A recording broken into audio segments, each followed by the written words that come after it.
History facts کے موضوع دوستو السلام علیکم ناظرین گرامی، مری پنجاب کے ضلع راولپنڈی کا ایک بہت ہی خوبصورت شہر ہے جو راولپنڈی سے تقریباً 39 کلومیٹر دور ہے اور اس کی اونچائی تقریباً 7500 فٹ ہے۔ جس وقت 1849 عیسوی میں پنجاب پر قبضہ ہوا تھا تو انگریزوں کو کسی سرد مقام کی تلاش تھی تو مری کے قریب ایک جگہ منتخب کی گئی اور 1851 عیسوی میں وہاں پہلی بارک تعمیر ہوئی اور سن 1907 تک پنڈی سے مری ٹانگوں پر جایا کرتے تھے۔ اس وقت تقریباً 50 گھنٹے کے قریب سفر بنتا تھا، جبکہ آج کے دور کے اندر 2 سے 2.5 گھنٹے کا یہ سفر ہے۔ ناظرین اکرامی، اس ویڈیو میں ہم آپ کو بتانے جا رہے ہیں پاکستان کے خوبصورت ترین شہر مری کی تاریخ کے بارے میں، اور آپ کو سیر و تفریح کے لیے بتائیں گے مری کے چند اہم مقامات کے بارے میں۔ موضوع کے آغاز سے پہلے آپ سے گزارش ہے کہ چینل کو سبسکرائب کر لیں، جبکہ ویڈیو کو آخر تک ضرور دیکھیں۔ ناظرین اکرامی، ملکہ کوہسار مری پاکستان کے شمال میں واقع ایک مشہور، خوبصورت اور سیاحتی و تفریح اور صحت افزا مقام کا نام ہے۔ پنجاب کے ضلع راولپنڈی سے تقریباً 39 کلومیٹر دور اور پاکستان کے دارالحکومت اسلام آباد سے 1 گھنٹے کی مسافت پر واقع مری کا سفر سرسبز پہاڑوں، گھنے جنگلات، رقص کرتے بادلوں اور حسین نظاروں سے بھرپور رہتا ہے۔ گرمیوں کے موسم میں سرسبز و شاداب اور سردیوں میں برف پوش سفید پہاڑ سیاحوں کے لیے بہت ہی زیادہ پرکشش کا باعث ہیں۔ یہی وجہ ہے کہ گرم اور سرد دونوں موسموں میں سیاح یہاں کھینچے چلے آتے ہیں۔ 1849 میں پنجاب پر قبضہ کرنے کے بعد انگریزوں نے کسی سرد مقام کی تلاش شروع کی تو مری کا انتخاب ہوا۔ انگریزوں نے 1851 میں یہاں مختلف تعمیرات کا آغاز کیا۔ 1857 میں یہاں ایک بڑا چرچ تعمیر کیا گیا جو آج بھی شہر کے مرکز کی نشاندہی کرتا ہے۔ چرچ کے ساتھ شہر کی مرکزی سڑک گزرتی ہے جسے مال روڈ کہا جاتا ہے۔ مال روڈ پر دن رات سیاحوں کا رش رہتا ہے۔ مال روڈ پر اور اس کے قرب و جوار میں مشہور تجارتی مراکز اور کثیر و تعداد میں ہوٹل موجود ہیں۔ لیکن اس مال روڈ کے بارے میں ایک دلچسپ بات یہ ہے کہ 1947 میں آزادی پاکستان سے پہلے تک یہاں غیر یورپی افراد کا آنا بالکل ممنوع تھا۔ مال روڈ کے ایک کنارے پر جی پی او کے خوبصورت عمارت ہے، جبکہ دوسرے کنارے پر پنڈی پوائنٹ ہے۔ مال روڈ سے نیچے کی طرف مری کے رہائشی علاقے اور بازار قائم ہیں، جہاں خوش میوہ جات، ملبوسات اور آرائشی سامان کی دکانیں ہیں، جہاں ہر وقت خریداروں کا رش رہتا ہے۔ اخروٹ، بادام، کشمش، چلغوزہ، پستہ، کڑھائی والے ملبوسات، گرم شالیں، لکڑی اور بید کی بنی ہوئی آرائشی اشیاء اور الیکٹرانکس کے آلات خریدنے والے یہاں کا رخ کرتے ہیں۔ مری کے چپلی کباب جو پشاور کے لوگوں کے ہاتھوں سے بنے ہوئے ہوتے ہیں، انتہائی شاندار اور مزیدار ہوتے ہیں، اور اس بات سے تو آپ بخوبی واقف ہوں گے کہ پشاور کے چپلی کباب کس حد تک مشہور ہیں۔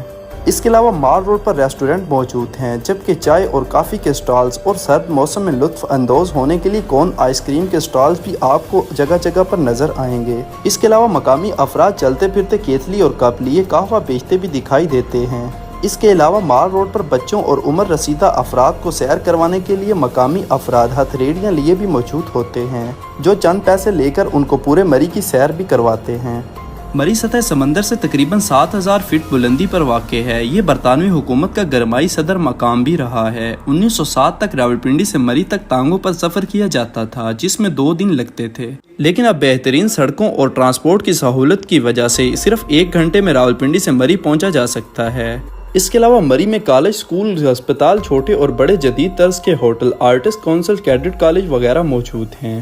آرٹس کونسل کے ہال میں اسٹیج ڈرامے بھی پیش کیے جاتے ہیں۔ مری کے قریب مشہور اور جدید پی سی بھور پند ہوٹل موجود ہے۔ مری کے قریبی تفریح مقامات میں گلیات، ایوبیہ، نیو مری، پتھریاٹا وغیرہ بھی قابل دید ہیں، جن کی سیر کے بغیر مری کا سفر ادھورا رہ جاتا ہے۔ مری میں قیام کے دوران سیاح صبح ان علاقوں کا رخ کرتے ہیں اور سارا دن وہاں گزار کر شام کو واپس مری آ جاتے ہیں۔ یہاں ٹیکسیوں کے علاوہ پک اپ بھی فی سواری کرایہ ادا کر کے ان علاقوں کی جانے کی سہولیات دیتی ہیں۔ مری کے قریب نتھیا گلی، جگیا گلی اور گھوڑا گلی اور دیگر گلیات مشہور ہیں۔ گھوڑا گلی میں ہر سال گرمیوں میں بوائے اسکاؤٹس اور گرل گائیڈز کے الگ الگ تربیتی کیمپ لگتے ہیں اور یہاں تقریباً 1 ہفتہ خیموں میں رہتے ہیں اور مختلف مہارتیں سیکھتے ہیں۔ اس کے علاوہ یہاں 7 پہاڑیاں ہیں جنہیں 7 سسٹرز کہا جاتا ہے۔ اسکاؤٹس کیمپ کے ساتھ ہی امام بری کی چلہ گاہ اور چشمہ بھی موجود ہے۔ مری کی کشش یہاں آنے والوں کو اپنے حصار میں لے لیتی ہے۔ قدرتی مناظر آپ کو اپنے قدموں تلے محسوس ہوتے ہیں۔ آپ پہاڑوں پر ہوں تو بادل آپ کو نیچے وادیوں میں تیرتے ہوئے نظر آتے ہیں اور کبھی بادل آپ کے ارد گرد منڈلاتے ہوئے آپ کو چھو کر گزرتے ہیں اور آپ کے چہرے پر اپنی نمی چھوڑ جاتے ہیں۔ کبھی بادل ایک دم برسنا بھی شروع ہو جاتے ہیں۔ موسم گرما میں گرمی کی شدت سے بچنے کے لیے سیاح مری کا رخ کرتے ہیں کیونکہ بہترین اور وسیع سڑکوں کی وجہ سے یہاں تک رسائی آسان ہے۔ تعلیمی اداروں میں گرمیوں کی تعطیلات بھی ہوتی ہیں، اس لیے گرمیوں میں یہاں سیاحوں کا بہت رش ہوتا ہے۔ 14 اگست کو پاکستان کی یوم آزادی کے موقع پر یہاں جشن کا سماں ہوتا ہے۔ منچل مال روڈ پر خوب ہلا گلا کرتے ہیں۔ اس موسم میں فیملی کے ہمراہ آنے والوں کو چاہیے کہ ہوٹلوں میں بکنگ کروا کر آئیں کیونکہ ہوٹلوں کے کرائے بہت بڑھ جاتے ہیں اور کمرے ملنا انتہائی مشکل ہو جاتا ہے۔ موسم گرما میں بادلوں کے کھیل تماشے اور سورج کے غروب ہونے کا منظر قابل دید ہوتا ہے۔ کشمیر پوائنٹ سے آپ کشمیر کے برف پوش چوٹیوں کا نظارہ بھی کر سکتے ہیں۔ جنگلات سے بھرپور یہ علاقہ انتہائی خوبصورت ہے۔ کشمیر پوائنٹ پر ریسٹورنٹ بھی موجود ہیں۔ اس کے علاوہ گھوڑ سواری کی سہولت بھی دستیاب ہوتی ہے۔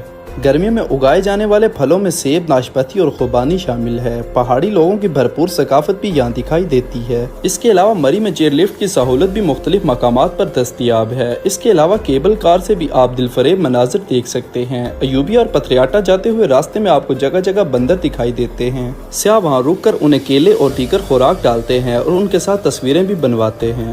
برف باری کے شوقین سیاح سردیوں میں مری کا رخ کرتے ہیں جب پہاڑوں اور بلند درختوں کو سفید برف ڈھانپ لیتی ہے اور دلکش نظارہ پیش کرتی ہے۔ سیاح برف کے گالوں سے ایک دوسرے کو نشانہ بنا کر محظوظ ہوتے ہیں۔ مقامی افراد اور بچوں نے برف کے مجسمے بنا کر انہیں مفلر اور ٹوپی اڑا رکھے ہوتے ہیں۔ سیاح ان کو کچھ پیسے دے کر ان برف کے مجسموں کے ساتھ تصویریں بنواتے ہیں۔